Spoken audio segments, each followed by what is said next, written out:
সঁচাকৈ গৰিহণাযোগ্য। আজি বাস্কাৰ কাৰাগাৰৰ সন্মুখত যি ঘটনা ঘটিছে সি সঁচাকৈয়ে অত্যন্ত দুখজনক আৰু আমি সকলোৱে অত্যন্ত মনো কষ্ট পাইছোঁ। কাৰণ অসমৰ দৰে এখন সভ্য দেশত বা ভাৰতৰ দৰে এখন সভ্য দেশত ন্যায় প্ৰদানৰ প্ৰক্ৰিয়া সম্পূৰ্ণ কৰাৰ বাবে আদালতৰ ওপৰত আমি সদায় আমাৰ বিশ্বাস ৰাখিবই লাগিব। মহাত্মা গান্ধীৰ মৃত্যুৰ পিছতো ন্যায়ৰ প্ৰক্ৰিয়া হৈছিলে আৰু নাথুৰাম গডছেক শাস্তি দিবলৈও তেতিয়াও ন্যায়ালয়ে এবছৰৰ পৰা 2 বছৰ সময় লৈছিলে। ৰাজীৱ গান্ধীৰ মৃত্যুৱে হওক, ইন্দিৰা গান্ধীৰ মৃত্যুৱে হওক, প্ৰত্যেকটো ঘটনাৰ শাস্তি ন্যায়িক প্ৰক্ৰিয়াৰ মাজেৰে হৈছিলে।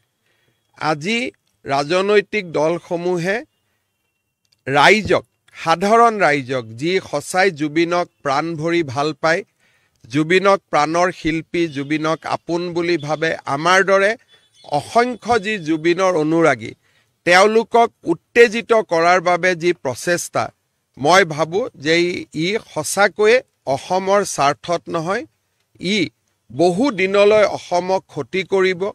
CA আন্দোলনে যেনেকৈ অসমক বহু দিনলৈ ক্ষতি কৰিছিল, এই ব্যৱস্থাটোৱে অসমক বহু দিনলৈ ক্ষতি কৰিব। মই ৰাইজক আহ্বান জনাম যে যাৰ ৰাজনৈতিক উদ্দেশ্য আছে তেওঁলোকক ৰাজনীতি কৰিব দিয়ক, কিন্তু সাধাৰণ জনতাই ন্যায়ালয়ৰ ওপৰত বিশ্বাস ৰখা উচিত আৰু অসম পুলিচে নিৰ্ধাৰিত সময়ত তদন্ত শেষ কৰি ন্যায়ালয়ৰ সন্মুখলৈ জুবিনৰ ঘটনাত দোষী সকলোকে ন্যায়ালয়ৰ সন্মুখলৈ লৈ যাব। चलिए हिंदी में और क्या चलिए সেই বিষয়ে আমাৰ ইতিমধ্যে প্ৰক্ৰিয়া চলি আছে। যোৱাকালি ছিংগাপুৰে আমাক বিচাৰিছিলে যে SITৰ কোন কোন আৰক্ষী বিষয়া ছিংগাপুৰত যাব আৰু আলোচনাৰ বিষয়বস্তু কি হ'ব। যোৱাকালিয়ে ভাৰত চৰকাৰৰ বৈদেশিক মন্ত্ৰালয়ে ছিংগাপুৰ কৰ্তৃপক্ষক জনাইছে যে অসম পুলিচৰ এই 2জন আৰক্ষী বিষয়া যাব খোজে আৰু ডিছকাশ্যনৰ এজেণ্ডা এই 4টা পইণ্ট। গতিকে এই ক্ষেত্ৰত ছিংগাপুৰ কৰ্তৃপক্ষই গ্ৰীণ ছিগনেল দিলেই বা তেওঁলোকে সঁহাৰি জনালে আমি তেওঁলোকক পঠিয়াব পাৰিম। ছিংগাপুৰ পুলিচেও তদন্ত প্ৰক্ৰিয়া চলাই আছে আৰু তেওঁলোকৰ আদালততো ছিংগাপুৰে 3 মাহৰ ভিতৰত অভিযোগনামাই হওক বা ক্লোজাৰ ৰিপৰ্টে হওক, তেওঁলোকেও তেওঁলোকৰ আদালতত 3 মাহৰ ভিতৰত দিয়াৰ যিটো নিয়ম, ভাৰতত যেনেকৈ 3 মাহৰ ভিতৰত দিব লাগে, ছিংগাপুৰতো 3 মাহৰ ভিতৰত দিব লাগে। আৰু ছিংগাপুৰৰ ডেপুটি হাই কমিশ্যনাৰে মোক আশ্বাস দিছে যে আমাৰ তদন্তৰ প্ৰতিবেদনো আমাৰ কোৰ্টত আমি নিৰ্ধাৰিত সময়ৰ ভিতৰত দিম আৰু সেই যিটো শুনানি হ'ব তাৰ পিছত সেইটো ৰাজহুৱা হয়, তাত যিকোনো মানুহে তাত অংশগ্ৰহণ কৰিব পাৰে। তেওঁলোকে কৈছে যে খালি ইনভেষ্টিগেশ্যন চলি থকা সময়ত আমাৰ পুলিচে কথা নকয়, সেইটো আমাৰ নিয়ম। আৰু সেইটো কাৰণেই আমাক তেওঁলোকে অসমৰ ৰাইজক আহ্বান জনাইছে যে বিশ্বৰ ভিতৰতে ছিংগাপুৰ পুলিচৰ এটা নাম আছে তদন্তৰ ক্ষেত্ৰত, ছিংগাপুৰ পুলিচৰ ওপৰত যাতে বিশ্বাস ৰাখে তাৰ কাৰণে ছিংগাপুৰৰ হাই কমিশ্যনাৰে মোক আজি আহি ৰিকুৱেষ্ট কৰিছে যে অসমৰ ৰাইজে হিচাপ চালে দেখা পাব যে ছিংগাপুৰৰ পুলিচ কিমান মেটিকুলাছ আৰু কেনেকৈ কাম কৰে। সেইকাৰণে আমাক কেইটামান দিনলৈ আমাৰ ওপৰত বিশ্বাস ৰাখক। যদি যোৱাৰ অনুমতি দিয়ে আমি নাই, ইয়াতটোতো যুটীয়া তদন্তটো দুইখন দেশৰ মাজত যুটীয়া তদন্ত নহয়, তদন্তটো আদান প্ৰদান হয়। তেওঁলোকে যিখিনি তদন্ত কৰিছে সেইখিনি আমাক জনাব, আমি যি তদন্ত কৰিছোঁ তেওঁলোকক জনাব। কোনো এখন আদালতে যুটীয়া তদন্ত স্বীকাৰ নকৰে। তদন্ত সদায় কোনোবা এখন ৰাজ্যৰ পুলিচ হ'ব লাগিব, কিন্তু সেইখন ৰাজ্যৰ পুলিচে আহৰণ কৰা তথ্য আন এখন দেশ বা প্ৰদেশৰ আদালতে তাক গ্ৰহণ কৰে। গতিকে তথ্যৰ আদান প্ৰদান হ'ব আৰু ছিংগাপুৰে কৈ আছে যে তাৰ কাৰণে আপোনালোকে অলপ সময় অপেক্ষা কৰিব লাগিব। চাওক মই এইটোৱে প্ৰতিক্ৰিয়া দিম যে প্ৰত্যেকটো পৰ্যায়তে এছাম লোকে মানুহক প্ৰভোগ কৰিবৰ বাবে যিমান তলত যাব পাৰে সিমান তললৈকে গৈছে তাৰ কোনো সীমা সংখ্যা নাই প্ৰত্যেকটো কথাতে ইটো হলে ইটো কিয় হ'ল ইটো কিয় নহল ৰাতিপুৱা যদি আদালতেও আমাক অৰ্ডাৰ দিছে যে আপোনালোকে আন এখন জেলত ৰাখক অমুকখনত কিয় লৈ গ'ল তমুকখনত কিয় লৈ নগ'ল যদি কোনোবাই যদি সুপ্ৰিম কোৰ্টত এখন পিটিশনো দিছে পিটিশনখন গ্ৰহণ কৰা নাইয়ে সুপ্ৰিম কোৰ্টে কেনেকে পিটিশনখন দিব পালে যিখন পোষ্টমৰ্টেম আমাৰ হাতত নাই তেনেকুৱা এখন পোষ্টমৰ্টেমো সংবাদ মাধ্যমত উলিয়াই দিলে তাৰ মানে এটা মহলে নিৰ্বাচনৰ পূৰ্বে অসমক অশান্ত কৰাৰ বাবে অহৰহ প্ৰচেষ্টা চলাই আহিছে আৰু বাস্কাৰ ঘটনা তাৰে অংগ সাধাৰণ মানুহে একো বুজি নাপায় তেওঁলোকক যেতিয়া নেতৃত্বত থকা মানুহে প্ৰভোগ কৰা আৰম্ভ কৰে উচতাব আৰম্ভ কৰে স্বাভাৱিকভাৱে নিৰী মানুহ জুবিনক ভাল পায় আবেগিক হৈ আছে জুবিনৰ মৃত্যুৰ আবেগক ৰাজনীতিলৈকে আমি ৰূপান্তৰ কৰিব নালাগে যিটো কথা মই প্ৰথমৰ পৰাই কৈ আছো যে জুবিনৰ মৃত্যুটো কাৰো বাবে ৰাজনৈতিক আশীৰ্বাদ হ'ব নোৱাৰে যে এতিয়া এইটো ঘটনা হ'ল আৰু এইটোকে হাতত ধৰি মই ইলেকশ্যন জিকি যাম এতিয়া গোটেই অসমত পৰিৱেশটো কেনেকুৱা হৈছে যে জুবিনৰ ঘটনাটো হ'ল এইটো আমি মেইনটেইন ৰাখিব লাগে আপ টু এপ্ৰিল যাতে এইটোৱে আমাক ইলেকশ্যন জিকাই দিয়ে ৰাজনৈতিক ৰাইজ ৰাজনীতি কৰা নাই ৰাইজটো নিৰী ৰাইজটো আবেগিক কিন্তু ৰাইজক যি ভুল তথ্য দি আছে যিসকলৰ ব্ৰেইনত কামটো চলি আছে তেওঁলোক ৰাজনৈতিক কিন্তু বাস্কাৰ ঘটনাটো হ'ল অসমৰ মানুহৰ বুকুত লুকাই থকা জুবিনৰ প্ৰতি মৰম বা আবেগৰ প্ৰতিফলন কিন্তু যিখিনি মানুহে মিছা কথা উলিয়াই আছে যিখিনি মানুহে অসত্য কথা উলিয়াই আছে তেওঁলোকে জীৱনকালত কেতিয়াও জুবিনক ভাল পোৱা নাছিলে মেক্সিমাম মানুহে ৰাজীৱ শদিয়াৰ ঘটনাটোৰ পিছত জুবিনক সমালোচনা কৰিছিল আজি তেওঁলোকে হঠাতে নিজৰ নিজৰ ফেচবুক পোষ্টত থকা পোষ্টবোৰ ডিলিট কৰি তেওঁলোকে ৰাতিৰ ভিতৰতে জুবিনৰ ফেন হৈ পৰিছে জুবিনৰ অনুৰাগী হৈ পৰিছে তেওঁলোকে কেতিয়াও আপুনি মোক কওক এটা বা দুটা মোক সিচুৱেশ্যন দেখাই দিয়ক যে কংগ্ৰেছ দলৰ সভাপতিয়ে জুবিনৰ কোনোবা এখন ফাংচন শুনা কতো নাপাব ৰাজীৱ শদিয়াৰ ঘটনাৰ পিছত সমগ্ৰ অখিল গগৈ আৰু তেওঁৰ সহযোগীসকলে আটাইতকৈ বেছি জুবিনক গালি পাৰিছিল আজি সেইসকলে জুবিনৰ হঠাৎ বন্ধু হৈ গ'ল আৰু তেওঁলোকে এফালৰ পৰা ৰাইজক যিমান পাৰে যেতিয়ালৈকে গুলীকাণ্ড নহয় যেতিয়ালৈকে নেপাল সদৃশ পৰিৱেশ এটা নহয় তেওঁলোকে মনত ভাবি থৈছে যে এইটো ঘটনা আমি ঠাণ্ডা হ'ব নিদিওঁ আৰু ইয়াৰ ফলত কি হ'ব অসমৰ ক্ষতি হ'ব যিখিনি অসম আগবাঢ়ি গৈছিলে সেইখিনি পিছুৱাই যাব আৰুতো একো নহয়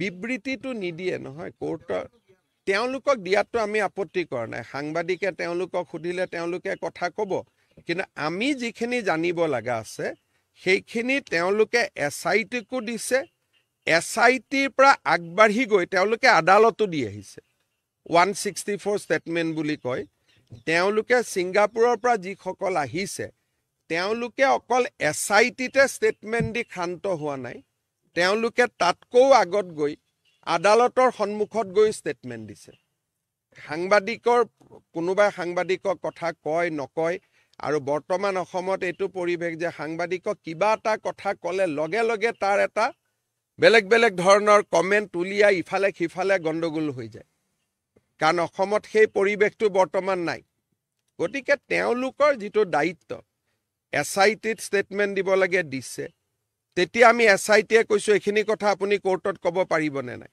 বোলে যাম কোৰ্টতো গৈ ষ্টেটমেণ্ট দিছে আকৌ আমি কৈছো আকৌ এবাৰ মাতিলে আহিব নাই বোলে আহিম গতিকে তেওঁলোকে তেওঁলোকৰ দায়িত্বখিনি এতিয়ালৈকে পালন কৰিছে আজি গোটেই কেইজন আহি গ'ল ৱাজিদ বুলি এজন আছিলে তেওঁ মাত্ৰ অহা নাই বাকি গোটেই 10 জনে আহিলে গতিকে তেওঁলোকে আদালতত গৈও নিজৰ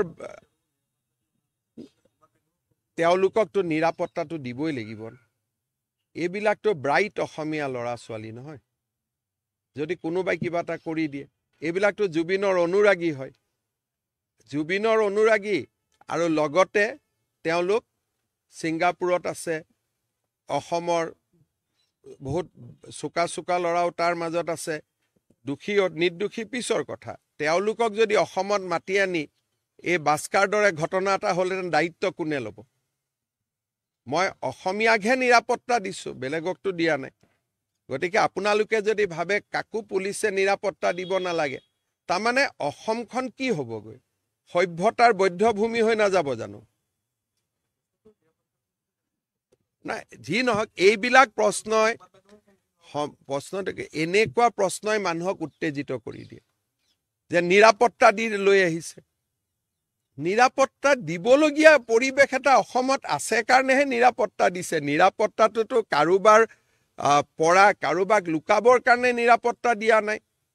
তেওঁলোকক এইকাৰণে নিৰাপত্তা দিয়া হৈছে কাৰণ তেওঁলোক নিৰাপত্তাৰ যোগ্য। আজিৰ দিনত যিটো পৰিৱেশ আছে, ৰাস্তাত যদি চিটি বাছ এখনত ঘূৰি আহে, তেওঁলোককতো আজি কি অৱস্থা হ'ব পাৰে, আজি বাস্কাৰ ঘটনাই প্ৰমাণ কৰিছে যে নিৰাপত্তাৰ কিমান প্ৰয়োজন আছে। আজি বাস্কাৰ ঘটনাটোৱে প্ৰমাণ কৰিছে যে অসম পুলিচে নিৰাপত্তা দিয়াৰ সিদ্ধান্তটো শুদ্ধ আছিল। নহ'লে তেওঁলোকৰ মাক বাপেকক মই কি উত্তৰ দিলোহেঁতেন? গতিকে আপোনালোকে যিটো বিচাৰি আছে বা অসমত বহু সংখ্যক ৰাইজে যিটো বিচাৰি আছে, সেনেকুৱা যদি অসমৰ পৰিৱেশ হয়, অসমত এজনো পৰ্যটক নাযাব, অসমত কোনো মানুহে নাযাব যে ইয়াতে গ'লে এনেকুৱা ঘটনা হ'ব পাৰে। আজি যিটো বাক্সাত হৈ আছে, আৱেগিক হৈ আছে, কিন্তু যদি কিবা কাৰণত সি আৰু এক কদম আগুৱাই যায়, এতিয়াও মই নাজানো, যদি কোনোবা জেলৰ ভিতৰত হৈ যায়, 5-6টা মানুহকে মাৰি পেলাই গুচি আহে, কেনেকুৱা অসমৰ কি হ'ব কালিৰ পৰা? কালিৰ পৰা বস্তুটো জুবিন গাৰ্গতটো নাথাকিব, কালিৰ পৰা বস্তুটো অসমৰ ওপৰত আহি যাব যে অসমৰ মানুহে নিজৰ অসমীয়াৰ ওপৰতে ছিংগাপুৰৰ পৰা আহিছিলে ষ্টেটমেণ্ট দিবৰ কাৰণে, আৰু ছিংগাপুৰৰ পৰা অহা অসমীয়া মানুহকেইজনক এনেকুৱা কৰিলে। গতিকে সেইখিনি দায়িত্বটো পুলিচৰ থাকিবই লাগিব না। পুলিচে যদি মিনিমাম দায়িত্ব পালন নকৰে কেনেকৈ হ'ব? কিন্তু তেওঁলোকে আপোনালোকৰ আগত ষ্টেটমেণ্ট দিয়াৰ প্ৰয়োজন নাই, তেওঁলোকে ষ্টেটমেণ্ট দিব লাগে আদালতত। আদালততো দি গৈছে। Thank U.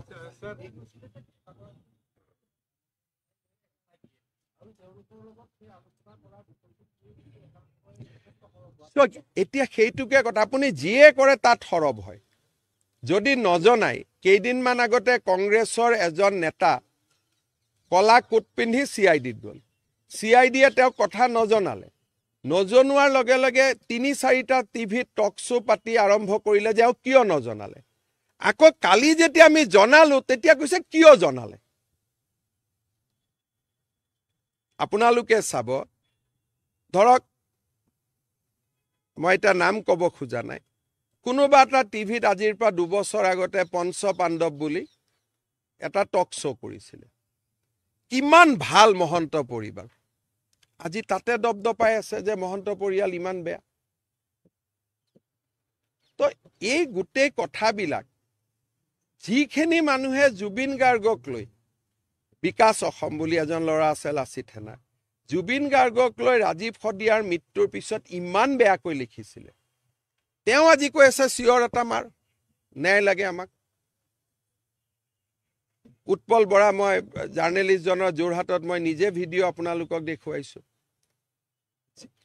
যিসকল মানুহে আজি জুবিন গাৰ্গক কোভিডৰ সময়ত আক্ৰমণ কৰা গোটেই কেইজন ল'ৰা কোনটো ৰাজনৈতিক দলৰ আছিলে?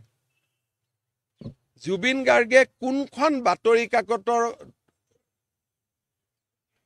প্ৰৱেশদ্বাৰত গৈ কৈছিল এখন বাতৰি কাকত মই বন্ধ কৰি দিম? ইয়াত কোনো সঁচা কথা নিলিখে। আজি সেইবিলাকে হঠাৎ জুবিনৰ অনুৰাগী হৈ গ'ল। প্ৰশ্নটো তাতে, আজি হঠাৎ চব জুবিনৰ অনুৰাগী হ'ল। জুবিনৰ অনুৰাগী মই আজি মোৰ কথা আপোনালোকে লিখি ৰাখক, 26 এপ্ৰিলত যিদিনাখনেই ভোট গ্ৰহণ হৈ যাব, এই এজনো মানুহ জুবিনৰ লগত নাথাকে। জুবিনক যেতিয়া ডিব্ৰুগড়ৰ পৰা মই এয়াৰলিফ্ট কৰি লৈ গৈছিলোঁ দিল্লীলৈকে ট্ৰিটমেণ্টৰ কাৰণে, সমালোচনা কৰা এইকেইজন মানুহে নাছিল জানো যে কিয় চৰকাৰী খৰচত জুবিনক প্লেনত লৈ গৈছে? গতিকে এই মানুহখিনিয়ে জুবিনৰ প্ৰতি তেওঁলোকৰ অনুৰাগ নাই। তেওঁলোকৰ এটাই কথা যে ২৬ৰ ইলেকশ্যনত জুবিনৰ নাম লৈ আমি জিকিব লাগে, চিম্পল। নহ'লে মানুহেতো ইমান ভাল হৈছে, ছিংগাপুৰৰ পৰা মৃতদেহ আহিছে, সন্মান সহকাৰে জুবিনক বিদায় দিয়া হৈছে, তদন্ত হৈছে, ক'তো খুঁত নাই। দ্বিতীয় পোষ্টমৰ্টেম কৰিব লাগে, দ্বিতীয় পোষ্টমৰ্টেম কৰিছে। ৰাইজে যি বিচাৰিছে চৰকাৰে একফালৰ পৰা তাকেই কৰি গৈ আছে, একোতো বাকী ৰখা নাই। এজনে কয় যে আমাক পোষ্টমৰ্টেম ৰিপৰ্ট দিয়ক, আনজনে কয় পোষ্টমৰ্টেম ৰিপৰ্টটো কিয় দিব, আৰু আনজন নহয় একেজনে কয়। আজিৰ পৰা 10 দিন আগতে সিং নামৰ এজন ল'ৰাক লৈ যিবিলাক টিভিয়ে টক শ্ব' কৰিছিল যে কিয় তদন্তৰ কথা মানুহক নজনাই বুলি, সেই চেনেলে যোৱাকালি কৈছে যে কিয় বিশিষ্ট ব্যক্তিক মাতি নি জনালে। গতিকে এইটোতো উদ্দেশ্য কি? যে অসমখন এপ্ৰিললৈকে অগ্নিগৰ্ভা কৰি ৰাখা। কাৰণ জুবিনৰ জীৱিত কালত এওঁলোক কেতিয়াও জুবিনৰ অনুৰাগী নাছিলে, চিম্পল কথা।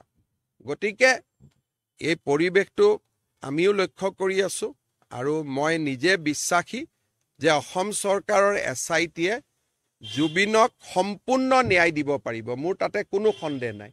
কেইটামান 45-50 ডেইজৰ কথা। গতিকে তেতিয়া সকলোৰে মুখাবোৰ নিজে নিজে খুলি যাব। ধন্যবাদ।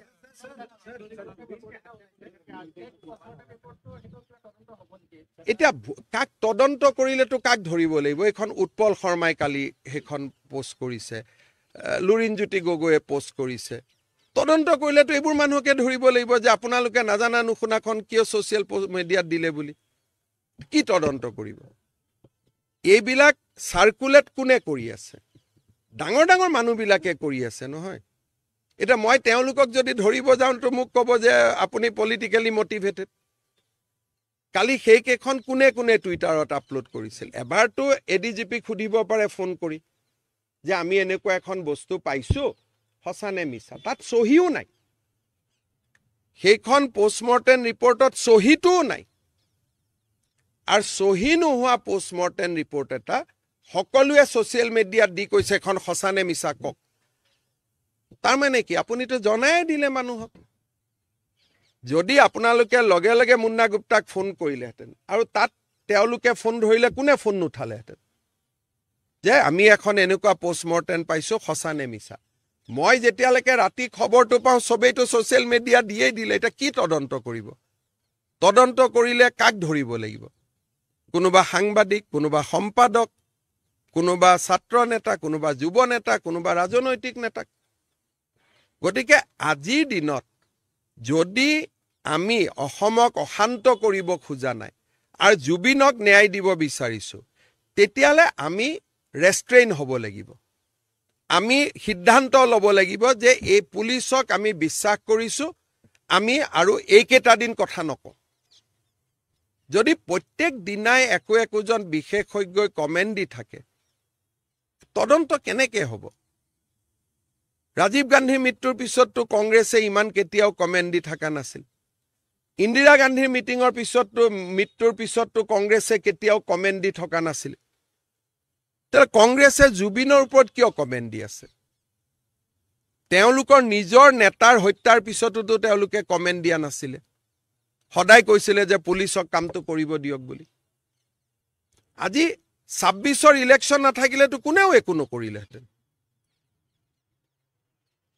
গতিকে এইটোতো গোটেই it has become a election issue. এইটোতো এটা ইলেকশ্যনলৈকে ৰূপান্তৰ কৰিছে। আৰু জুবিনৰ জীৱিত কালত যিবিলাক অনুৰাগী আছিল তেওঁলোকে দুখ পাই আছে। মৃত্যুৰ পিছত হোৱা অনুৰাগীখিনিক লৈ সমস্যা বেছি হৈছে। মই আপোনাক নিজে ক'লো, পঞ্চপাণ্ডৱ কোন টিভিত ওলাইছিলে টক শ্ব' আপোনালোকে নিজে চাই ল'ব। গোটেই মহন্ত ফেমিলিৰ কথা লৈ পেলাই। আজি তেওঁলোকে দিনে ৰাতি আমাক সমালোচনা কৰি আছে। হ'ব।